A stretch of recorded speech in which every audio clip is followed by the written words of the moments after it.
שאהבה איננה דת שניתן לכפות על הזולת, שאת לוקחת בעל בשבילך, לא בשבילו, שמכיוון שאת היא זו שתצטרכי לחיות עם בעלך מוטב, שהוא ימצא חן בעינייך ולא בעיני אביך, ושאם תרטיב שלו כל כך מקסים אותו שיועיל לכבודו ועצמו להתחתן איתו.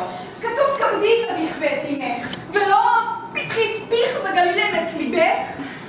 בואי נדבר בהיגיון. ולר ביקש את ידך. את אוהבת אותו, לא אוהבת אותו. איך את יכולה לפגוע פגיעה כזאת ברגשותיי? בקיצור, את אוהבת אותו? כן, מאוד מאוד. וכמו שזה נראה, גם הוא אוהב אותך. ככה אני חושבת. שתכם להוטים באותה מידה לחיות ולהיות ביחד. כן, בטח. אז מה את חושבת לעשות? בקשר לשידוך השני? לאבד עצמי לדעת אם יכפו אותו עליי. יוצא מן הכלל. זהו מוצא שעליו באמת לא חשבתי. את פשוט צריכה למות וגמרת עם כל הבעיות. רותחת שאני שומעת דיבורים כאלה. מה את רוצה שאעשה? אני הססנית. אהבה דורשת אומץ לב ונחישות. אני לא נחושה באהבתי לוולר? זה לא תפקידו להשיג את הסכמת אבי? מה בא כמו שלך, שמתייחס אליי כמו לסחורה, שמאוהב בתרטיב שלה ומעל הראש? עוד יש לך טענות על האהוב שלך? את חושבת שבסרוף מוחלט ובבוז מופגן כלפי תרטיב ואבא אוכל לתת ביטוי נאמן לרגשי אהבה שיש לי בלב? אני מלא לסלוח למענו. הוא מקסים, אני מודה. את עצמי מעל לבנות מיני וחובת בת כלפי אביה? את דורשת שאקום ועשה פומבי לאהבה שבליבי? לא, אני לא דורשת שום דבר. אני רואה שרצונך להימסר לי לתרטיב, ועכשיו ברור לי שתהיה את הטעות מצידי להפריע לשידוך הזה. איזו הצדקה יש לי להילחם במאוויים שלך? אין ספק שמר תרטיב, אם בוחנים אותו היטב, יודע בדיוק מה שכדאי לו ומשתלם מאוד להיות לחצי השני שלו. עם בעל שכזה, הסכנה היחידה היא שתהיי מאושרת קצת יותר מדי. אלוהים! ותשמיעי מרוב נחת שתגלי שאת אשתו של כלי הקודש היקר הזה. בבקשה, ארי לי בטח הצלמה מהשידוך הזה. אני נשבעת, אני אעשה כל מה שרק תגידי. חס וחלילה. בת שירה חייבת לשמוע בקול אביה, גם אם יבחר לה קוף בתור חתם. והשידוך הזה מעורר קנאה, על מה את מתלוננת?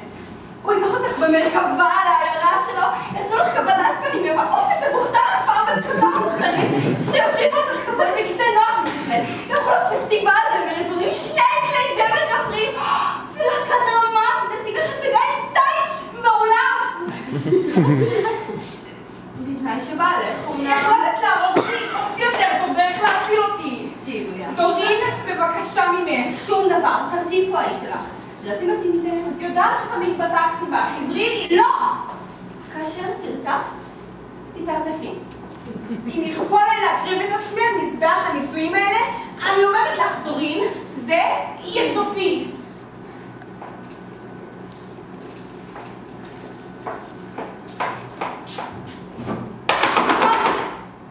אל תדאגי, אפשר למסור אותה מחוקם. והנה האהוב שלך, ולר. זה עתה שמעתי חדשות מעניינות מאוד. איזה חדשות? שאת מתחתנת עם תרטיב? אבי הכניס לעצמו את הרעיון הזה. אבי. הוא שינה את דעתו, הוא הודיע לי על כך לפני שעה קלה. מה, ברצינות? בכל הרצינות, הוא הצהיר שזהו השידוך שהוא רוצה בו. ומה את מתכוונת לעשות? לא יודעת. תשובה יפה. את לא יודעת? לא. לא! מה אתה מייעץ לי לעשות? אני מייעץ לך לקחת את החתן הזה. זו העצה שלך. כן? באמת. בוודאי. זאת פשוט הצעה נהדרת שאי אפשר לסרב לה. יפה מאוד, אם כך, אני לא אסרב. אני חושב שזה לא יהיה לך כל כך קשה. לא מכפי שהיה לך קשה לתת אותה. אני נתתי לך את העצה הזאת כדי לגרום לך עונג. ואני אשמע לך, כדי לגרום לך עונג. מעניין איך הם יצאו מזה.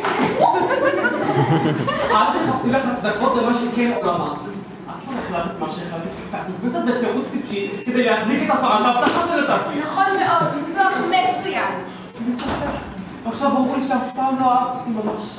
תוכל לחשוב מה שתרצה. כן, זכותי. אך כל כך פגעתי שאני לא יודע להקדים אותך. ולתת את רגשותיי ואת ידי למי שתהיה ראויה להם באמת.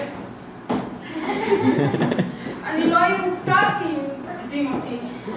אתה בחור יפה. עדין. אלוהים, בואי נעזוב את היופי שלי בצד. זה לא כל כך מדהים ואת נתתי. אבל אני תולה תקווה בטוב ליבה של מישהי שתשמח לנחם אותי על האבדה. עכשיו כשאני סוף סוף פנוי. האבדה איננה כה גדולה, אבל בטח לא מתנחם החילופין האלה בקלות רבה. זה כמיטב יכולתי. האמיני לי, זה לא כבוד גדול להינטש על ידי האהובה בוגדת. מכל מקום זו חולשה בלתי נסלחת להמשיך ולגלות בוגדת שכמוך. הרי בטח לא תרשם בחולשה הזאת. אלא מה? את רוצה שלעולם לשמור את השלהבת בליבי למעני, גם כשנאותה חולפת על פניי בזרועותיו של מישהו אחר, ולא אתן למישהי אחרת את הלב שאת אחית. להפך, תן אותו וכמה שיותר מהר. זה מה שאת רוצה? כן. אני לא אשאר פה אף דקה נוספת כדי לשמר פה את הרע לחצים שלך. אני הולך. לפחות תזכרי, שאת זו שדחפה אותי למעשה הקיצוני הזה. אני אזכור. אני רק מחכה את הדוגמה שלך. איך שאתה רוצה. גמרנו. אני הולך, כמו שביקשת. בבקשה. זו הפעם האחרונה שאת רואה אותי. לך לשלום. מה? סליחה? לא, קראת לי? אני? אתה חולה. אם כך אני ממשיך בדרכי. יהי שלום. יהיה שלום. נדמה לי ששניכם איבדתם את הראש. ואני רק רציתי לראות עד לאן שזה יגיע. ולר, רוצה לא דברים. הנה. הוא לא יכול לסבול את עצם המראה שלי. יותר טוב שאלך ואשירו לבד. עזוב אותי, לאן את רצה? לא, דורין, לא תצליחי לעצור אותי. ברור לגמרי. עונש בשבילה, אין לי שום ספק. יותר טוב שעבור.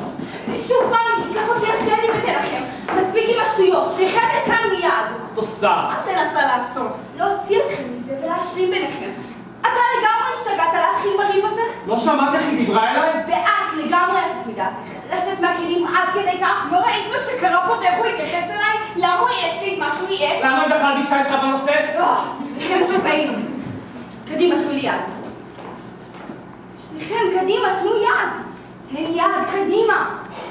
נשמה לך היד שלי? אמרת שאלות. גם את. לשם מה זה טוב? אוי, אלוהים שבשמיים. מהר, קדימה. אתם לא אוהבים יותר ממה שאתם חושבים. אל תתנהגי כאילו את סובלת. נסי להסתכל בבני אדם, בלי זעם שכזה. בין כל שני אוהבים, יש לפחות שני משוגעים. סוף סוף. אין לי סיבות טובות להתלונן עליי. תודי. זה היה מאוד לא יפה מצדך לפגוע בי. בואו נתחיל את השדות האלה להזדמנות אחרת ולטכס עצה איך להפר את השידוך המגוחך שלו. בבקשה, אמרי לנו איזה תכסיס לנקוט. נפעל בכל הדרכים בעת ובעונה אחת. פעם תאמיני פנים שאת חולה באופן פתאומי ותבקשי דיחוי. פעם תטעני שבחלום נגלו אלייך סימנים רעים. שהייתה לך פגישה לא נעימה עם רוח רפאים ששברת מראה או שחלמת על מים בחורים. זכרי את העיקר. אי אפשר להשיח לאף אחד מבלי שתאמרי כן, אני רוצה. אבל בשביל להבטיח הצלחה שלמה, נדמה לי, רצוי מאוד שלא יראו את שניכם ביחד. להתראות. אני לא סומך על אף אחד כמו שאני סומך עלייך. אני לא יודעת מהי רצון אבי, אבל רצוני שלי להיות שלך בלבד. הקלת עליי מאוד. עכשיו מה שאני אומר...